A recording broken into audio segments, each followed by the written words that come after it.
જે ઘટના બની છે એ ઘટનામાં ગાડીને રોકી અને કહેવાતા નામથી ગૌરક્ષકોએ આ ભાઈને એક યુવાનને ઊભી રાખી અને ગાડીની તપાસ કરી અને એના બાદ એ વ્યક્તિને મારઝૂડ કરીને 1700 રૂપિયાની લૂંટ કરી છે.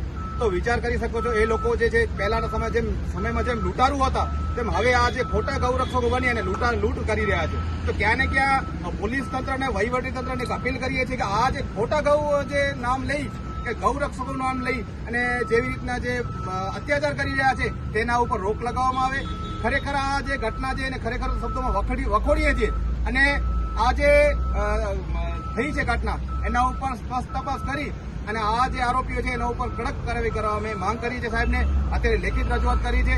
એની સાથે સાથે આ જે પૈસાની લૂંટ થઈ જાય ક્યાં ને ક્યાં આ ખરેખર એવી ઘટના અગાઉ પણ કરી ચૂક્યા છે કે નથી કરી ચૂક્યા એ પણ તપાસની માંગણી છે. ખરેખર અગાઉ પણ કદાચ કરી હોય અને કોઈ બીક પણ ન કરી હોય તો પોલીસને કહીએ છીએ કે આ જે આરોપીઓ છે એના ઉપર પૂરેપૂરી તપાસ કરવામાં આવે જેથી અગાઉ પણ કરી હોય તો એના પણ દાખલા બહાર નીકળે.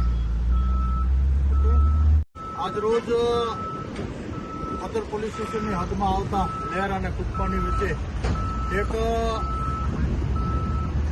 ગૌરક્ષકો પોતાને કહી અને ગાડી ચેક કરી અને મુસ્લિમ સમાજનો ડ્રાઈવર હતા તેને પકડીને માર મારેલ છે અને તેમની ખિસ્સામાંથી રકઝક કરતા ખિસ્સામાં રહેલા 1700 રૂપિયાની લૂંટ ચલાવેલ છે. આવા ગૌરક્ષકો ખરેખર પોલીસ તંત્રે જાગવું જોઈશે. ખોટી રીતે હેરાન પરેશાન જો કરશે તો ક્યાંક ને ક્યાંક મોટું નુકસાન થવાની ભીતિ થાય છે.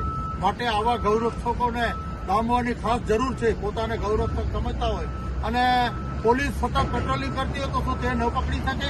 અને આવા ગૌરક્ષકો જો ડ્રાઈવરોને હેરાન પરેશાન કરી આજે તો આ નાની 1700 રૂપિયાની મૂડી હતી કદાચ 5-10 હજાર કે 20-25 હજાર કે લાખ રૂપિયા પણ હોઈ શકે કારણ કે વેપારી આ માલનો ધંધો દાડમ લઈને જતા આવતા હોય તો એમની મોટી મૂડી હોઈ શકે છે.